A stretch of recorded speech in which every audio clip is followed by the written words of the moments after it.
है ना। तो सबसे पहले आते हैं बैकलॉग पर। सबसे पहले आते हैं बैकलॉग पर। तो एक दो को ऐड करते हैं पहले, एक दो बच्चे से, या फिर बाद में ऐड करेंगे, मेरे ख्याल से ज्यादा अच्छा रहेगा। तो पहले सबसे पहले आते हैं बैकलॉग वाले इशू पर। तो बैकलॉग वाले इशू में फिर बहुत सारा बैकलॉग है सर। लक्ष्य में कोई बच्चा है या फिर प्रयास में कोई बच्चा है, दोनों का बैकलॉग है। तो पहले तो लक्ष्य वालों के करते हैं कि अगर आपका बैकलॉग है और आप लक्ष्य में है, क्योंकि आपके जो लेक्चर्स होते हैं बहुत ज्यादा नहीं होते, एक दिन में 2 लेक्चर्स होते हैं, ठीक है। और लेक्चर्स की जो लेंथ है वो भी 2-2 ढाई-ढाई घंटे से ज्यादा नहीं होती है, बहुत कम होती है, ठीक है। हाँ। तो उस केस में मैं ये कहूंगा आपको कि आपका जो लेक्चर है ना, जो आप लेक्चर की बात करते हो कि मतलब अगर बैकलॉग है, अगर बैकलॉग है तो आप उस बैकलॉग को कवर करने का बहुत अच्छा तरीका होगा कि आपको सारे लेक्चर्स धीरे धीरे करके देखने पड़ेंगे ही पड़ेंगे, तभी सही रहेगा। क्योंकि अगर आप सोचते हो कि आप वन शॉट से कर लोगे, क्योंकि आप 12th में हो और आप पहली बार पढ़ रहे हो, तो आपके लिए वन शॉट सही नहीं है। ये मैंने क्लास में ही बोला है। क्यों? वन शॉट का मतलब होगा कि आपके सामने 10 दिन का खाना एक दिन में रख दिया गया, आप उसे पचा भी नहीं पाओगे, इनफैक्ट लूज मोशन हो जाएगा, कहने का मतलब। तो इसलिए बेटर होगा जो भी लक्ष्य वाले स्टूडेंट्स हैं, अगर उनका किसी का बैकलॉग होना है तो आप ग्रेजुअली उसे कवर करिए। आपके पास समय है, कवर करिए, ठीक है। आप उसे कवर करिए, धीरे धीरे करके कवर करिए, और कवर करके ही आगे बढ़िए धीरे धीरे। और कई बार जैसे मान लो मेरा फंक्शंस का बैकलॉग है, तो फंक्शंस के कारण बहुत ज्यादा दिक्कत नहीं आती एज सच देखा जाए तो, किसी भी चैप्टर में लंच जैसे लिमिट्स हो गए, कई कई जगह दिक्कत आएगी, ये तो स्वाभाविक आएगी। लेकिन जैसे जैसे आपका ग्रेजुअली बैकलॉग कवर होता जाएगा, वो दिक्कतें आपकी सुलझती चलेगी। तो लक्ष्य वालों को तो मेरे ख्याल से पूरा का पूरा लेक्चर देखना ही चाहिए और उससे अपना बैकलॉग कवर करना चाहिए। वन शॉट के लिए नहीं जाना चाहिए, क्योंकि वो चैप्टर पहली बार पढ़ रहे हैं। अगर आप एक ही बार में 10 घंटे में देखकर, या फिर आप सोच रहे हो कि उसे हम दो टुकड़ों में बांट लें, आज 3 घंटे का देख लें, अगले दिन 3 घंटे का देख लें, तब भी वो बात नहीं आती, क्योंकि उसमें फिर क्वेश्चन प्रैक्टिस भी इतनी नहीं हो पाती वन शॉट्स में।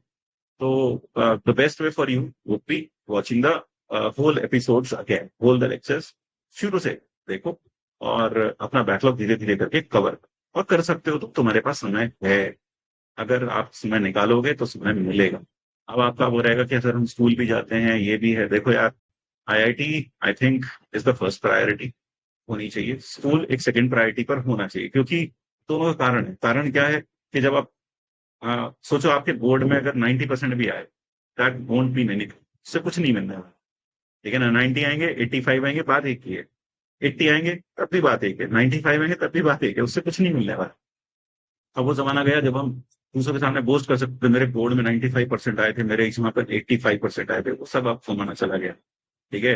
लेकिन सोचो साथ साथ आप आईआईटी क्वालिफाई करो, then it means a lot for, सीधी सी बात है कि लाइफ सेट हो जाएगी, life will take up very good beginning और वेरी गुड स्टार्ट होती है। तो इसलिए थोड़ा स्कूल का पॉइंट को सेकंड पे रखो और फर्स्ट पर आईआईटी को रखो।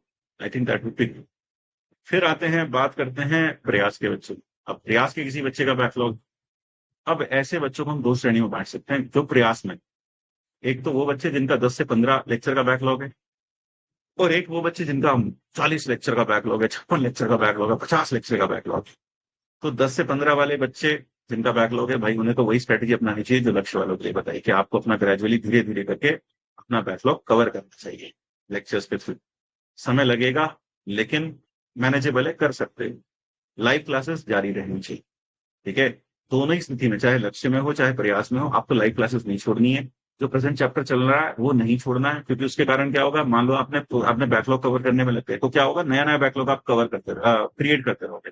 इट इज लाइक कि तुम मान लो जमीन पर कचरा पड़ा है, कचरा साफ भी कर रहे हो और नया कचरा डालते भी जा रहे हो, तो तुम्हारी जमीन हमेशा गंदी ही रहेगी।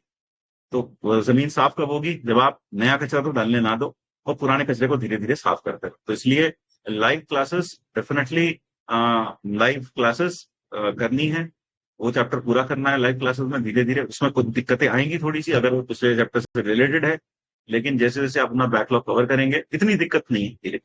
जैसे मैंने अभी एग्जाम्पल दिया, फंक्शंस पढ़ा, फंक्शंस के बाद आपने लिमिट्स पढ़ा, लिमिट्स के बाद कंटिन्यूटी पढ़ा ना, उसमें आपने देखा वो फंक्शन में बहुत मिनिमल सा बेसिक सी जानकारी का फंक्शन किया तो कर ले जाओगे, कहाँ one one one two use हो रहा है, कहीं भी यूज नहीं हो रहा आगे चैप्टर्स में, आपने देखा हो। तो इस तरह से आप अपना बैकलॉग वहां कवर कर सकते हो, अगर आपने 10 से 15 लेक्चर का बैकलॉग है प्रयास वालों के लिए। लेकिन भैया अगर आपका बहुत ज्यादा बैकलॉग है, तो आपको क्या करना चाहिए, देन यू शुड, क्योंकि आप ड्रॉपर हो, आपने एक चीज एक बार पहले पढ़ रखा है, तो आपको ये कहा जा सकता है कि भाई मंजिल से आप कवर कर सकते हो अपना बैकलॉग। जैसे मंजिल में मेरे बहुत सारे लेक्चर्स पढ़े हैं, अभी मैंने बहुत एक्सटेंसिवली पढ़ा रखा है। आप बिलीव नहीं करोगे कि जब हमने मंजिल लिया था कोटा से, पहली बार हमने पढ़ाना शुरू किया और वो ऑनलाइन आकर मंजिल क्लासेस दी, तो वहां पर मुझे याद है फिनिशिंग का मेरा 10 घंटे का लेक्चर है, 10.5 घंटे का। और उसमें बहुत एक्सटेंसिवली पढ़ा रखा है, सब कुछ पढ़ा रखा है, कुछ भी मिस नहीं कर रखा है, एवरीथिंग। यानी ये नहीं है कि मंजिल में घास काट दी, सब कुछ पढ़ा रखा है, सब कुछ, और खूब सारी इलस्ट्रेशन भी करा रखी है। ठीक है, हाँ ये बात मैं स्वीकार करने को बिल्कुल तैयार हूं कि भाई जो आपके रेगुलर क्लासेस में जितने नंबर ऑफ क्वेश्चंस और होमवर्क होता है, डेफिनेटली उतना तो हो भी नहीं सकता, कॉमन सेंस की बात है, लेकिन हाँ वहां पर भी एक्सटेंसिवली बहुत कुछ कवर कर सब कुछ कवर करा, क्वेश्चंस भी बहुत सारे करा। तो आप अगर आपका ज्यादा बैकलॉग है तो आप क्या करेंगे, आप फंक्शंस, मान लो किसी भी चैप्टर का बैकलॉग है तो आप उसे मंजिल से कवर करेंगे। मंजिल से कवर कैसे करना है, मंजिल में मान लो 10 लेक्चर का बैकलॉग है, तो 10 घंटे का लेक्चर है। अब ये तो है नहीं कि 10 घंटे बैठ के साथ साथ एक ही बार में देख लो। तो आप क्या करो, रोज आप 10 घंटे को आप 5 स्लॉट्स में बांट लो कि यार रोज मैं 2-2 घंटे निकालूंगा और रोज मैं यहाँ 2-2 घंटे का लेक्चर देखूंगा, और उसके ऊपर फिर जो क्लास में इलस्ट्रेशन जो भी सर ने क्लास में कराया वो सारा का सारा देखूंगा मंजिल की क्लास में, और 2-2 घंटे रोज निकालकर उसे 5 दिन में कवर कर। सो that is how you can cover up your backlog. अगर आपका बैकलॉग ज्यादा है तो ठीक है ना, तब आप ये कर सकते हैं, प्रयास वाले, लक्ष्य वाले नहीं। और प्रयास वाले भी कौन से वाले, जिनका जरूरत से ज्यादा बैकलॉग, जिनका जरूरत से ज्यादा बैकलॉग है, यानी जिसका 40 लेक्चर का बैकलॉग हो गया, 50 लेक्चर का बैकलॉग हो गया, वो ऐसा कर सकते हैं। ठीक है ना। कभी कभार मन में ये भी आता है कि सर बैच बदल दें, कि हम 1.0 में है तो 2.0 में कर लें, फिर 2.0 में है तो 3.0 में कर लें। बैच भी बदला जा सकता है, लेकिन मेरे ख्याल से जो 1.0 की एडवांटेज है कि टाइमली कोर्स खत्म होगा और एक यूनिफॉर्म स्पीड से चलेगा, है ना, आखिर में दौड़ाया नहीं जाएगा। ये सब चीजें 1.0 में थोड़ा ज्यादा रहती है कि आराम से चलता है, कोर्स एक यूनिफॉर्म पेस में चलता है, कोई जल्दबाजी नहीं होती, हर चीज का प्रूफ लिया जाता है, हर चीज का क्यों क्या कैसे बताया जाता है ना। मैक्सिमम जो बच्चों के डाउट्स होते हैं क्लास में क्लैरिफाई करने की कोशिश करते हैं, तो वो एक एडवांटेज होता है, फर्स्ट मूवर एडवांटेज, वो आपको शायद यूज नहीं करना चाहिए मेरे ख्याल से। बाकी मेरा खुद का मत है, आपका, आप बाकी की समझदार हो, आप आईआईटी की प्रिपरेशन कर रहे हो, है ना, वो आपका खुद का मत है कि आप ये कर भी सकते हैं। तो अल्टीमेटली अगर आपका बैकलॉग है तो आप उसे डेफिनेटली कवर कर सकते हैं, अनमैनेजेबल नहीं है। सर मंजिल से मान लो मैंने कवर कर लिया, 5 दिन में मैंने एक, मान लो मेरा सीक्वेंस सीरीज का बैकलॉग था, तो मैंने मंजिल से देख लिया, हो गया कवर। अब क्या करूं, क्या बस हो गया? नहीं, फिर मेरे ख्याल से आपको क्या करना चाहिए, once you have covered your backlog, तो आप पीपीटी उठा सकते हैं। किसकी पीपीटी? क्लास की पीपीटी, हमारी जो क्लास की पीपीटी है वो उठा सकते हैं, थोड़ी सॉल्व पीपीटी दे रखी है आपको, आप उसे उठाइए और उसका एक एक क्वेश्चन रफ कॉपी में साथ साथ धीरे धीरे करके देख कर ही, भले उसे देख कर आप लगाते चलिए। तो मेरे ख्याल से क्लास का भी आपका एक अच्छा रिवीजन हो जाएगा, क्लास के जितने भी क्वेश्चन है वो सारे आप ट्राई कर बैठे हो इस वक्त पर, तो एक ठीक ठाक अच्छी पोजिशन पर आपका पहुंच जाएगा। तो ये हो गया, इसकी बात ये हो गई अगर आपका बैकलॉग है। तो मैं एक बार फिर से बोल देता हूँ, बैकलॉग, प्रयास, अगर लक्ष्य के किसी बच्चे का है तो भैया पूरा चैप्टर दोबारा से लेक्चर वाइज एक एक करके देखो और अपना बैकलॉग कवर करो, उसकी तुम पहली बार। अगर किसी प्रयास वाले बच्चे का, और साथ साथ इंपॉर्टेंट बात, लाइव जो अभी चल रहा है चैप्टर उसे मिस मत करो, उसे साथ साथ लेकर चलते रहो। थोड़ी बहुत दिक्कतें आएंगी, लेकिन वो तुम्हें समझना पड़ेगा कि हाँ आएंगी भाई, पिछला हमने नहीं पढ़ रखा, तो थोड़ी बहुत दिक्कतें आएंगी, लेकिन बहुत ज्यादा नहीं आएंगी, वो मैनेजेबल। ठीक है, तो लाइव क्लासेस मतलब जो लाइव चैप्टर चल रहा है वो उससे साथ साथ लेकर चलो और backlog side by side cover कर। अब आते हैं प्रयास पर। प्रयास को भी समराइज कर दूं कि अगर आपका 10 से 15 लेक्चर का बैकलॉग है, लक्ष्य वाली स्ट्रेटेजी अपनाइए, इस तरह से बैकलॉग कवर करिए, I think that would be good. लेकिन अगर आपका 15 से ज्यादा का बैकलॉग है, 20 का, 25 का, 50 का बैकलॉग है, तो भाई फिर आप वन शॉट करिए। और वन शॉट जैसा मैंने बताया, एक बार ही मत देखना, 10 घंटे का लेक्चर है, सोचो कि आज सुबह बैठूंगा संडे को 10 के 10 घंटे देख लूंगा, बर्बाद हो जाओगे, है ना। फिर वही वाली कहानी हो जाएगी कि आज ही ये पूरी रोटी खा ली 10 दिन। ज्यादा अच्छा होगा कि आप उसे स्लॉट्स में देखकर रखो। आप संडे को ज्यादा समय है तो 3 घंटे लगा लो ना, सैटरडे को कम समय है 2 घंटे लगा लो, लेकिन उसे 30 में ब्रेक करके फिर देखो। और साथ साथ क्लास इलस्ट्रेशन जो उसमें करा रखी है वो सारी देखो। ठीक है, बहुत एक्सटेंसिवली पढ़ा रखा है, आप देखो जाके, आपको दिखाई देगा। और दूसरा, उसके बाद फिर आप शॉर्ट पीपीटी पर, शॉर्ट पीपीटी मतलब जो मैंने देता हूँ चैप्टर के आखिर में, उसको देखें, उसको देख देख कर ही सारे सवाल सॉल्व कर लें, कोशिश करें रफ कॉपी में जल्दी सॉल्व कर लें। ठीक है? तो एक वहां से आपका बैकलॉग कवर किया जा सकता है। अब आता है अगला पॉइंट रिवीजन सबसे बड़ा डाउट ये मेरे ख्याल से। आई एम टचिंग अपॉन बिल्कुल रिलेवेंट पॉइंट्स जो मुझे फील होता है। अगला पॉइंट आता है रिवीजन, कि रिवीजन का टाइम नहीं मिल रहा। रिवीजन का टाइम नहीं। अभी आपको याद होगा कि प्रयास में हमने सार्थक से बात की, और आपने देखा कि सार्थक ने क्या कहा रिवीजन के लिए, क्या किया रिवीजन के लिए। एक चीज बोली, आरपीपीज आर द बेस्ट। बहुत अच्छे हैं आरपीपीज, तो जितने भी देखो, मैथ्स एक अलग सब्जेक्ट है। मैथ्स में हमेशा बोलता हूँ, मैथ्स में थ्योरी है लेकिन उतनी नहीं है कि रटना पड़े। Maths is all about practice, maths is all about recalling things, maths is about all about doing problems. तो RPPs are the best form of revision. अगर आप आरपीपीज कर रहे हैं तो आपके दिमाग में कहीं ना कहीं पूरा चैप्टर, जैसे मान लो आपने देखा कुछ पीएनसी का आपके पास प्रॉब्लम्स आए, 3 प्रॉब्लम्स आ रहे पीएनसी के, तो आपने पीएनसी अगर आपको नहीं याद नहीं हो रहा वो प्रॉब्लम, तो आपने नोट्स खंगाले, फिर से देखा, फिर से याद किया, हाँ ऐसा सवाल कराया था। तो उस तरह से चीजें रिवाइज हो जाती हैं। RPPs are the best form of revision. यानी आप जब लास्ट तक देखोगे ना, तो आप पाओगे पूरे कोर्स के टच में हो आप।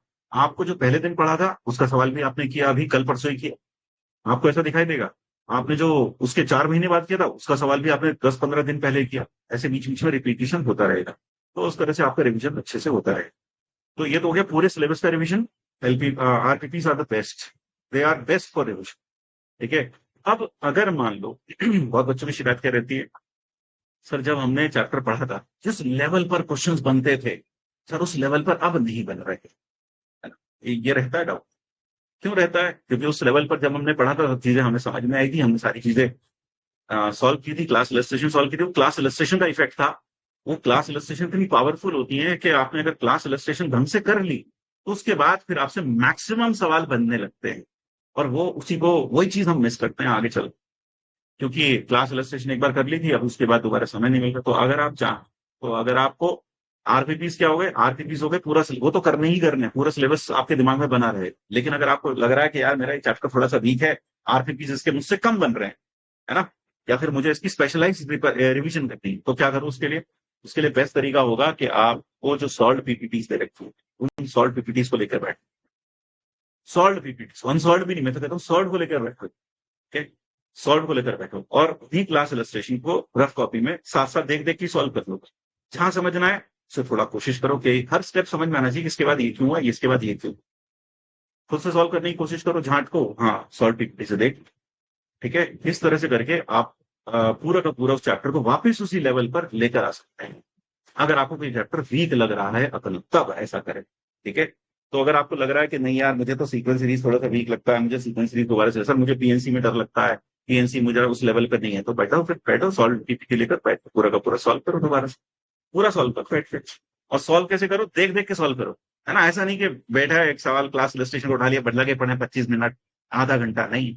उस सवाल को देखो और हिंट लेकर आगे बढ़ो, झांट को फिर देख लो, फिर आगे बढ़ो, इसमें कोई शर्म की बात नहीं। ठीक है। मैं तो ये कहता हूं कि क्लास इलस्ट्रेशन को उस हद तक कर लो कि तुम्हें मेथड तक याद हो जाए, तुम्हें याद हो जाए यार ऐसा सवाल वहां कराया था, ऐसा सवाल वहां कराया था। कोई बुराई नहीं है उसमें, कोई बुराई नहीं है उसमें। क्यों? Maths is all about experiential learning. होगा क्या, जब एग्जाम में आईआईटी एडवांस में सवाल आएगा तो तुम्हें याद आएगा यार ऐसा सवाल, याद आएगा क्लास में उसमें ऐसे ऐसी जगह केटीके में वो था, पीएच में था। है ना, उस लेवल तक आपको वो चीजें दिमाग में होनी चाहिए। फिर जब नया सवाल एग्जाम में आएगा तो आप रिकॉल कर पाओगे कि आपने वहां ऐसा किया था, चलो यहाँ ऐसा करके देखते हैं, फिर अपनी खुद की खोपड़ी भी लगाओगे उस वक्त तक, क्योंकि तुम्हारी खोपड़ी भी डेवलप हो चुकी है। तो जब वो एक्सपीरियंस और तुम्हारा नया सोच मिलेगा तो सवाल बनेगा।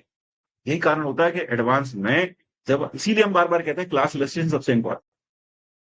बल्कि मैं आपको सच बता रहा हूँ, मतलब मैं कसम खा के कह सकता हूँ, कोटा में जब भी पढ़ाया हम पीवाईक्यूज की बातें नहीं कराते थे, बच्चे पीवाईक्यूज की तरफ ज्यादा देखते भी नहीं थे। ये तो ऑनलाइन में अगर हमने देखा कि पीवाईक्यू का इतना क्रेज है ना, इतना प्रमोट किया जा रहा है, पीवाईक्यूज कर लो, पीवाईक्यूज कर लो। क्यों? Class illustration are much more important. उसका कारण सुन, कारण क्या, लॉजिकल कारण है, तो समझ में आएगा। ऐसे कोई, ऐसे नहीं कि मैं कह रहा हूँ बिलीव कर, लॉजिकल है। ठीक है, लॉजिकल क्या है? जब क्लास इलस्ट्रेशन होती है, क्लास इलस्ट्रेशन सारी वेराइटीज ऑफ प्रॉब्लम कवर, सारी वेराइटीज, इधर से उधर से, ये नहीं सोच वो नहीं सोच, सब आती है उसके अंदर। लेकिन अगर तुम सिर्फ पीवाईक्यू पे डिपेंडेंट रहते हो और क्लास इलस्ट्रेशन को निग्लेक्ट करते हो, तो पीवाईक्यूज क्या होते हैं, ज्यादातर एक सेट ऑफ प्रॉब्लम्स आते हैं, एक सेट ऑफ प्रॉब्लम्स, एक कॉन्सेप्ट के ऊपर या 2-3 कॉन्सेप्ट के ऊपर सवाल आ गए। एक साल में कितने कितने कॉन्सेप्ट के ऊपर सवाल आ जाएगा, चलो मान लो सर्कल चैप्टर है, एक साल में पूरे जनवरी अप्रैल, मान लो जनवरी और अप्रैल शिफ्ट में क्या सारे कॉन्सेप्ट आ जाएंगे? नहीं आएंगे। अगले साल कुछ और आएंगे। आप समझ रहे हो मैं क्या कहना चाह रहा हूँ? मैं यही कहना चाह रहा हूँ कि आपको जितनी वेरायटी क्लास इलस्ट्रेशन में मिलेगी उतनी वेरायटी की बाइक में नहीं मिलने वाली, कोशिश करेगा। तो it is better, class illustration are much, are the most important component of the lecture. वो तो मिस करना ही नहीं है क्लास इलस्ट्रेशन। इसीलिए मैंने सबसे इंपॉर्टेंट बात, आपने हर पीपीटी में देखा हुआ लिखा है, सबसे इंपॉर्टेंट बात क्लास इलस्ट्रेशन रीट्राई करने हैं। वो ऐसी नहीं लिखी, सच में इंपॉर्टेंट है। तो जब भी आपको कभी कोई अपना चैप्टर वीक लगे, अप्रोच नहीं बन रही, तुमसे सवाल नहीं बन रहे, तो अक्सर ये उन्हीं बच्चों को शिकायत होती है जो क्लास इलस्ट्रेशन को निगलेक्ट करते हैं। तो अगर आप चाहते हैं कि आपका आपके पास चैप्टर की अच्छी ग्रिप आए, तो क्लास इलस्ट्रेशन दोबारा से ट्राई और आरपीपी सारे करते रहो, तो रिवीजन सॉर्ट आउट हो जाए। तो रिवीजन का करना है, अब फिर से एक बार समराइज कर दूं अच्छे से। रिवीजन के लिए must do RPP, all the RPPs must be done. 3 दिए, 3 में से 2 बने, रुक नहीं, ठीक है, एक नहीं बना, अगले दिन सॉल्यूशन देखा, समझ में आ गया। या फिर लगा कि यार ये तो चीज मुझे याद ही नहीं है, तो बैठकर फिर थोड़ा सा रिवाइज कर लिया और कर लो। या फिर मुझे लग रहा है ये मेरा चैप्टर वीक रह गया, तो फिर बैठो और सारी क्लास इलस्ट्रेशन सॉल्व। अच्छा रिवीजन अगर मैं कहूं, अगर मैं आइडियल रिवीजन मान, आइडियल रिवीजन देख, इफ आई से आइडियल रिवीजन पता क्या होगा? आइडियल रिवीजन आरपीपीज तो करने ही करने हैं, उसके अलावा अगर कोई करना चाहे आइडियल रिवीजन जिसे कहें, तो वो क्लास इलस्ट्रेशंस को एक बार, उस चैप्टर के सारे क्लास इलस्ट्रेशंस को दोबारा से सॉल्व कर लो। इसमें समय आपको कैसे करना है, सरसों तो बहुत समय लगेगा, हाँ मानता हूं उसमें बहुत समय लगेगा, लेकिन उसमें करना क्या है, सॉल्व पीपीटी लेकर बैठो और उसे सॉल्व। लेकिन ये उस चैप्टर के लिए ज्यादा करो जो आपका वीक चैप्टर है, जो आपको लगता है वीक है। सबके लिए करोगे तो बहुत ज्यादा, it will be next to impossible task. जो आपको लग रहा है थोड़ा वीक है उसको करो। या फिर संडे टू संडे आप निपटा, आप सोच के चल लो कि आज मुझे सर्कल की सारी क्लास इलस्ट्रेशन करो, उड़ा के कटा लो 4-5 घंटे में। और जल्दी जल्दी करो उसको, ऐसे नहीं कि एक सवाल लेके बैठे 15 मिनट तक। मैं तो कहता हूँ तुम पीपीटी रीड करते करते रफ कॉपी साथ में रख लो, और उसमें रीड करते करते अच्छा इसके बाद हाँ ये वाला स्टेप कैसे आया ये समझ नहीं आया, तो थोड़ा पेन चला लिया, बस इतना करो। आप क्या करते हो, आप सवाल ब्लैंक पीपीटी उठाते हो, फिर पूरा का पूरा सवाल खुद करके देखते हो, फिर उसमें 15 मिनट लग जाते हैं, 20 मिनट लग जाते हैं, फिर वो याद नहीं आता, फिर गिल्ट होता है तो यार सवाल ही नहीं बन रहा, बताओ तब तो बन गया था। तो इस सब से बचने के लिए बेटर रहेगा आप सॉल्व पीपीटी को ही देख देख के सॉल्व कर लो। जहां पर समझ रहा है वहां पेन चलाओ, रीड करते चलो सवाल के साथ साथ, हाँ इसके बाद ये हो गया ये हो गया, थोड़ा बहुत पेन चलाते रहो साथ साथ। मेरे ख्याल से समझ रहे होंगे, पढ़ने वाला बच्चा समझ सकता है, क्योंकि मैं भी ऐसा करता था। सवाल लिखा, अच्छा ये, इसके बाद अच्छा ये आ गया, थोड़ा पेन चला लिया, इसके बाद ये नहीं आ रहा यार, इसमें थोड़ा सा पेन चलाया, अच्छा हाँ अब समझ में आ गया, होगी अगले अगले पर। तो इस तरह से अगर आप करोगे तो आप रिवीजन कम समय में कर और सारे के सारे क्लास इलस्ट्रेशन रिवाइज कर पाओ। और जैसे क्लास मेरे ख्याल से, और आप ये बात मानोगे भी कि जब क्लास इलस्ट्रेशन पूरी की पूरी हो जाएगी तो जो चैप्टर का जो आपका स्ट्रेंथ है वो इनफाइनाइट हो जाएगा, है ना? क्योंकि आपने लगभग सब कुछ कवर कर दिया हो। So that is the best way to revise. And plus RPPs, RPPs क्या करेंगे, आपके पूरे कोर्स को आपके दिमाग में रखेंगे कहीं ना कहीं। जैसे मुझे याद है अभी प्रयास में हमने एक सवाल दिया था अरेंज वाला, पीएनसी में, आरपीपी में। तो जब आपने वो सवाल किया होगा तो डेफिनेटली बहुत सारे कॉन्सेप्ट रिकॉल हुए, मिसिसिपी वाला सवाल भी, वो असैसिनेशन वाला सवाल भी रिकॉल हुआ हो, बहुत सारी चीजें रिकॉल हो जाए। इसलिए RPBs are the best form of revision. और अगर आपको कोई चैप्टर रिवाइज लगता है वीक है, तो फिर आप वो जो मैंने बताया, कौन सा टोटका, वो वाला टोटका, क्या, ये सॉल्व पीपीटी लेकर बैठो और सिर्फ पूरा सॉल्व कर रहे हैं। तो ये तो हो गया रिवीजन, बैकलॉग का जवाब दे दिया, रिवीजन का जवाब दे दिया। अब अगला चीज है सर, 1 या 2 सब्जेक्ट ही हो पाते हैं, है ना? 1 या 2 सब्जेक्ट ही हो पाते हैं सर, तीनों सब्जेक्ट हो नहीं पाते सर। खासकर प्रयास वालों में दिक्कत सबसे ज्यादा रहती है, क्योंकि लक्ष्य वालों में तो क्या है, 2 ही क्लास होती है। तो प्रयास वालों से ज्यादा दिक्कत रहती है सर, 3 क्लासेस होती हैं, 2 ही चैप्टर, दो दो का ही का होमवर्क, 2 ही हो पाते हैं, तो क्या करना है? जैसे लेक्चर्स खत्म हो जाए उसके बाद सबसे पहली चीज, सारे के सारे सब्जेक्ट्स के जो भी क्लास इलस्ट्रेशन थे या जो भी क्लास नोट्स हैं, एक बार उन्हें रीड कर लो। मैथ्स में क्लास इलस्ट्रेशन थोड़ा बहुत रफ कॉपी में साथ साथ पेन चला लो, थोड़ा बहुत, ज्यादा नहीं। तो सबसे पहली चीज है सारे के सारे क्लास नोट्स अच्छे से रिवाइज करो, ताकि अगले लेक्चर में तुम्हें कोई भी दिक्कत ना आए, अगला लेक्चर तुम्हें समझ में आए। आज तुमने 2 पढ़े, तीसरा छोड़ दिया, तो कल को जो तीसरा छोड़ा वो चैप्टर 1 या 2 दिन के बाद समझ में आना बंद हो जाएगा, तो ये मत करो। आप सबसे पहले तीनों का क्लास नोट्स अच्छे से रिवाइज, केमिस्ट्री का वो है, केमिस्ट्री क्लास नोट्स रिवाइज किया, मेरे ख्याल से उसमें बहुत कुछ हो जाएगा, ठीक हो जाएगा। मैथ्स में थोड़ा पेन चलाने की जरूरत पड़ेगी, फिजिक्स में हो सकता है थोड़ा पेन चलाने की जरूरत पड़े, हो सकता है केमिस्ट्री में भी थोड़ा पेन चलाने की जरूरत पड़े, लेकिन कम पड़ेगी रिलेटिवली। तो आप ये कर सकते हो। तो सबसे पहली चीज तो हो गई क्या, क्लास नोट्स रिवाइज करना, तीनों चैप्टर कोई भी नहीं छोड़ना है। फिर उसके बाद आओ होमवर्क। अब होमवर्क में हो सकता है कुछ चीजें मिस हो जाए, थोड़ा बहुत मिस हो जाए, कोशिश करो जितना कर सको, मैक्सिमम जितना कर सको उतना कर। क्योंकि जो हम आपको होमवर्क देते हैं, जो हम आपको घर में करने को केटीके, टीएच, क्लास इलस्ट्रेशन, ये सब चीजें देते हैं, हम ये मान के चलते हैं आइडियल स्टेट है ये। अगर किसी ने ये सब कर लिया, रैंक 1 तक बच्चा लिखा रहता है ना। और ये मैं नहीं, मतलब ये प्रूवन रिकॉर्ड है यार, लोग मतलब जो मीटिंग जिस तरह से हो रहा है सब कुछ, वो रैंक 1 तक बच्चे ले आ गए। तो अगर तुमने उसका 80% भी अचीव कर लिया यार, तो सिलेक्शन तो कहीं दूर, मतलब दूर ही नहीं है, बिल्कुल सिलेक्ट हो जाओगे। ठीक है, तो जितना हो सके उतना कोशिश करो कि पूरा का पूरा कर। ठीक है, लेकिन सबसे पहले तीनों क्लासेस के नोट्स अच्छे से, ताकि ऐसा ना हो कि एक सब्जेक्ट हम दरकिनार करते ना हो, कल को उससे समझ में आना पाए या कब। तो ये नहीं करना। तो तीनों सब्जेक्ट हो सकते हैं, बशर्ते आप प्रायोरिटाइज करो कि भैया पहले तो मैं सबकी सब क्लास नोट्स एक बार रिवाइज करूंगा, सारे के सारे तीनों सब्जेक्ट के। फिर उसके बाद में होगा मैथ्स में समय ज्यादा लगेगा, मैथ्स इसमें कोई डाउट नहीं है, मैथ्स समय ज्यादा लेगा, हमेशा ज्यादा लेगा, क्योंकि सब्जेक्ट की नेचर ऐसी है, it is a practice intensive subject. यहाँ कोई रिपीटेटिव नेचर के सवाल नहीं होते हैं कि एक ही तरह का सवाल आपको बार बार दिखाई देगा, है ना। फिजिक्स में हर जगह, मतलब मान लो मैं मैकेनिक्स पढ़ रहा हूँ, मैंने भी पढ़ी है मैकेनिक्स, तो ऐसा नहीं है कि मैक्सिमम इलेक्ट्रिसिटी का सवाल आया तो क्या होगा, कूलम्स लॉ लगेगा, चार्ज में रिपल्शन विपल्शन होगा, कहीं कंजर्वेशन ऑफ एंगुलर मोमेंटम लगा देंगे अगर घूम घूम रहा है। तो वो मेन चीज वही सारे के सारे कॉन्सेप्ट घूम फिर कर आते रहते मैक्सिमम टाइम्स। हाँ, लेकिन ऐसी बात नहीं है, फिजिक्स में भी चैलेंजेस होते हैं, लेकिन मैथ्स में नंबर ऑफ चैलेंजेस ज्यादा होते हैं। यहाँ पर क्या है, यहाँ तुम्हें सब कुछ पता है, लेकिन सवाल उसका फिर भी ना था। तुम्हें ट्रिग्नोमेट्री पूरी आती है, सब फॉर्मूला याद है, लेकिन हो सकता है कि सवाल तुमसे फिर भी ना हो। ऐसा हो सकता है, क्योंकि ये सब्जेक्ट का नेचर है। लेकिन मैथ्स की खूबसूरत बात पता क्या है, मैथ्स की खूबसूरत बात यह है कि यह सब्जेक्ट धोखा देने वाला है।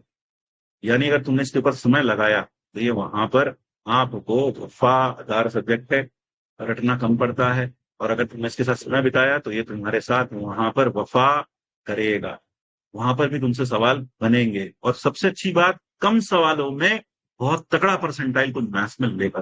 जैसे प्रयास वालों को याद होगा, सार्थक से बात की थी, है ना, कितने, मेरे ख्याल से 100 में 64 पर इसका 99.9999 कुछ परसेंटाइल आ गया था मैथ्स में। तो आप ये चीज समझें, जो बच्चे बहुत अच्छा परसेंटाइल टारगेट कर रहे हैं, 99% के ऊपर टारगेट, परसेंटाइल के ऊपर टारगेट कर रहे हैं, maths will be the differentiating factor. क्यों, केमिस्ट्री अगर आपकी अच्छी है तो सबकी अच्छी होगी, मैक्सिमम जो अच्छे बच्चे हैं उन सबकी केमिस्ट्री अच्छी होगी। क्योंकि वो वाला पार्ट क्या है, उसमें बहुत ज्यादा ऐसा नहीं है कि आप कुछ नया कर लोगे वो जो नहीं कर पाएगा। हाँ, maths will be leading edge. क्यों, मैथ्स में हो सकता है आप कुछ ऐसा कर लो जो साथ वाला कॉम्पिटिटर ना कर पाए, क्योंकि मैथ्स इज नॉट, वो कुछ ऐसा नहीं है कि वो हर कोई कर ले। ठीक है, केमिस्ट्री मैं फिर भी कह सकता हूं कि आपकी अच्छी है तो शायद आपके ओपोनेंट की भी उतनी ही अच्छी हो, या थोड़ा बहुत 19-20 का फर्क, उससे ज्यादा नहीं। और आपने ये बात सिर्फ मैं बोलने के लिए नहीं बोल, आप टॉप स्कोरर्स उठा के देख लो आईआईटी जेई के एडवांस पे, तो आपको दिख जाएगा सबका केमिस्ट्री में स्कोर लगभग एक जैसे सा ही होता है। हाँ, मैथ्स में डेफिनेटली वो जो क्वेश्चंस होते हैं, जो स्कोर होता है, वही एक डिफरेंशिएटिंग फैक्टर होता है, रैंक। ठीक है। और कई बच्चे ये भी सोचते हैं कि मैथ्स छोड़कर वो अगर इंजीनियर बन जाएंगे, हम फिजिक्स केमिस्ट्री को ज्यादा तवज्जो दे लेते हैं, मैथ्स में तो वैसे ही सवाल नहीं बनते, तो ज्यादा पढ़ के भी क्या करेंगे। तो अगर आपकी इस तरह की सोच है, तो मैं आपको अभी आगाह करता हूँ, आप इंजीनियर नहीं बन पाए। Let me tell you straight in the face, बिना मैथमेटिक्स की इंजीनियरिंग पॉसिबल नहीं है। मैं तो कह रहा हूँ तुम केमिकल इंजीनियरिंग भी करोगे तब भी मैथ्स नहीं होगा। मतलब how can you become an engineer without mathematics.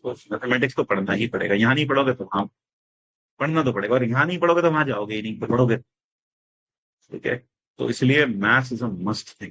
तो इस तरह से अभी कभी भी ऐसा नहीं करना, सोचना चाहिए कि मैथ्स में मार्क्स नहीं आते। अरे याद करो 10वीं तक तुम क्या बोलते थे, सबसे ज्यादा टॉप स्कोरिंग सब्जेक्ट कौन सा, मैथ्स। तो अब अचानक से 2 दिन में चेंज हो गया, तो 1-2 साल में चेंज हो गया, मैथ्स अब स्कोरिंग नहीं ना, ऐसा नहीं है। मैथ्स उसी के लिए स्कोरिंग नहीं होता जो प्रैक्टिस नहीं करता है, जो टीचर्स की बात नहीं करता। जो टीचर्स की बात मानकर चलता है उसके लिए मैथ्स स्कोरिंग होता है, और उसके लिए मैथ्स एक बहुत अच्छा परसेंटाइल खड़ा करके देता है उसको, एक ठीक ठाक स्कोर करो। ऐसा परसेंटाइल बना देगा तुम्हारे, जो तुम्हारे ओपोनेंट सोच भी नहीं सकते। ठीक है ना, मैथ्स में तुम्हारा 99.99 है, पता चले बाकी लोग तुम 64 पे पहुंच गए, 60 पे पहुंच गए, बाकी साला 30 पे ही पड़े हैं लोग, 30 मार्क्स ही आए उसके, तो सोचो कितना बड़ा एडवांटेज तुम्हें मिल सकता है। तो इसलिए maths I think is a beautiful subject, you should love it, you should love doing it. और कोई भी किसी का एनालिटिकल बेंट ऑफ माइंड है, मैथ्स उसका फेवरेट होना ही चाहिए मेरे ख्याल से, है ना? क्योंकि maths satisfies that intellectual hunger within us. हर चीज का जवाब देता है, हर चीज का सवाल जवाब मैथ्स देता है, कि ये क्यों हुआ, ये कैसे हुआ। कहीं ना कहीं बहुत सारे सब्जेक्ट ऐसे हैं जो कहीं ना कहीं लैक कर जाएंगे आपको वो चीजों का जवाब देने, कि ऐसा होता है, ऐसा ही होता है, बस। लेकिन maths will satisfy your intellectual hunger, और योर इंटेलेक्ट, तो जिसे कहना चाहिए वो मैथ्स सेटिस्फाई कर। तो ये तो हो गई बात रिवीजन को लेकर, ये हो गई बात, दो सब्जेक्ट हो पाते हैं, तीन नहीं हो पाते उसको लेकर, ठीक है। और और क्या चीज हो सकती है? टेस्ट, टेस्ट हमें कर देना चाहिए, हम टेस्ट में मार्क्स कम आ गए, हम बहुत उदास हैं, अब पढ़ने का मन नहीं कर रहा, है ना? ये भी हो सकता है कि आज हमने टेस्ट दिया, हमारे मार्क्स नहीं आए। कई बच्चों के मार्क्स बहुत अच्छे आ गए तो वो बहुत ज्यादा कूद रहे हैं, कईयों के मार्क्स नहीं आए वो बहुत ज्यादा निराश हैं। तो इस तरह का नहीं सोचना चाहिए। अ, हर टेस्ट आपको कुछ सिखाता है, हर टेस्ट आपको आपकी कमी बताता है। मान लो मुझे जो लग रहा था मैंने सीक्वेंस सीरीज बहुत अच्छे से पढ़ा, मैंने मान लो क्वाड्रेटिक बहुत अच्छे से पढ़ा, लेकिन टेस्ट में नहीं हो पाया, तो आपसे एनालाइज करो क्यों नहीं हो पाया। समय कम था, फॉर्मूला याद नहीं आया, कॉन्सेप्ट याद नहीं आया, उस पर काम कर। रादर देन रोते रहने के, रोते रहना इज नेवर अ सोल्यूशन। हम सिर्फ रोते रहे, ज्यादातर बच्चे सिर्फ रोंदू होते हैं, रोंदू, सिर्फ रोते रहते हैं। टेस्ट में मार्क्स नहीं आ रहे, मैं बहुत पढ़ता हूँ, सवाल नहीं बन रहे। तूने उसके लिए फिर क्या किया? किया कुछ नहीं सर, बस मैं रो रहा हूँ, पूरा साल मैं रोऊंगा, और आखिर में मैं कुछ नहीं, सिर्फ रोता रोता फिर कहूंगा रिजल्ट कोई फायदा नहीं होता, पढ़ने का बेकार है, ये कहकर चला जाता बस। लेकिन सबसे बड़ी बात, बच्चे प्रॉब्लम तो जानते हैं लेकिन उसका सोल्यूशन कभी भी उस पर काम नहीं करते। मैक्सिमम बच्चे बस प्रॉब्लम जानते हैं, सामने वाले के सामने रो देते हैं, लेकिन अपनी उस प्रॉब्लम पर कभी भी काम नहीं करते। They never work on their lacking areas, they never work on, they just क्रिप about them, बस। खुद रो लिए, दोस्त के सामने रो दिए, है ना, कि यार तेरा भी ऐसा, तू भी बर्बाद मैं भी बर्बाद, दोनों गधे बर्बाद, तो बस दोनों गधियां बर्बाद, बस। इसी में कुछ नहीं। आपको अपनी कमियां देखनी, और हर किसी कमी अलग अलग दिखती है। किसी की कमियां कैलकुलेशन एरर होती है, जैसे मेरी खुद की कभी कैलकुलेशन एरर होती है, मुझसे होती है ना। लेकिन हाँ, अगर मैं एग्जाम दे रहा हूँ, अभी तो होता क्या है, अगर मैं एग्जाम दे रहा हूँ फिर मैं एक्यूरेट रहता हूँ। हाँ, यहाँ तो क्या होता है, जब मैं तुमसे बात कर तो मैं सोचता नहीं हूँ, और तुम साथ में होते हो, तो इसलिए मैं ज्यादा परवाह भी नहीं करता, ठीक है।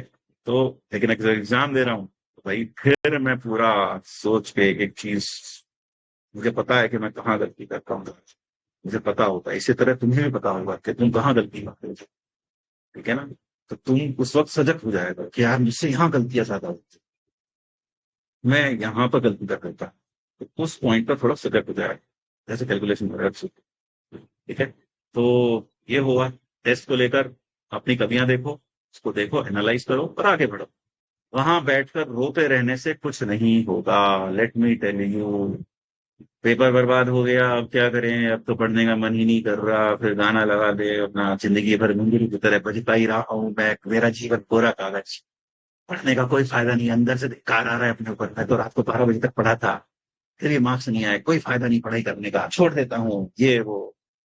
भाई इस तरह का, इस तरह से एक चीज और जान लेना, एक चीज और, मैं प्रिपरेशन करना छोड़ देता हूँ, मेरा मन नहीं कर रहा, छोड़ दे, किसी को घंटा फर्क नहीं पड़ता, किसी को घंटा फर्क नहीं पड़ता। सही बोल रहा हूँ, कड़वी सच्चाई चाहिए। तेरी सीट के लिए तू अपनी सीट छोड़, 14 लाख लोग बैठे बैठे नहीं दूसरे, किसी को घंटा फर्क नहीं पड़ता, भग जा, नहीं फर्क पड़ता किसी को भाई, है ना। तो अगर हम गिव अप मारने का सोच लें कि हमें गिव अप मारना है, तो भाई मार दो, किसी को कोई फर्क नहीं पड़ता। तुम्हें लगता है लोग कहेंगे नहीं भाई प्लीज पढ़ाई कर लो भाई प्लीज, कोई नहीं बोलेगा। लेकिन आपके टीचर्स, आपके माँ बाप जो आपके साथ पढ़े हैं, वो डेफिनेटली बोलेंगे कि हाँ पढ़ाई करो, क्योंकि उन्हें तुम पर विश्वास है, तुम कर सकते हो। तो कभी भी गिव अप करने का मन में बिल्कुल नहीं, ठीक है। तो चलो, आओ एक दो बार कनेक्ट करते हैं, बात करते हैं। हाँ भाई, तो एक दो बच्चों से बात करते हैं। Yes, I think you want you can speak. Admin लोग आप सबको एक दो दो चार बच्चों को अलाउ कर देंगे बोलने के लिए।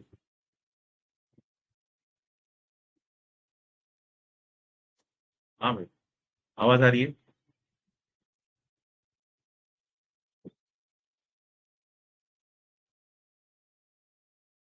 एक मिनट।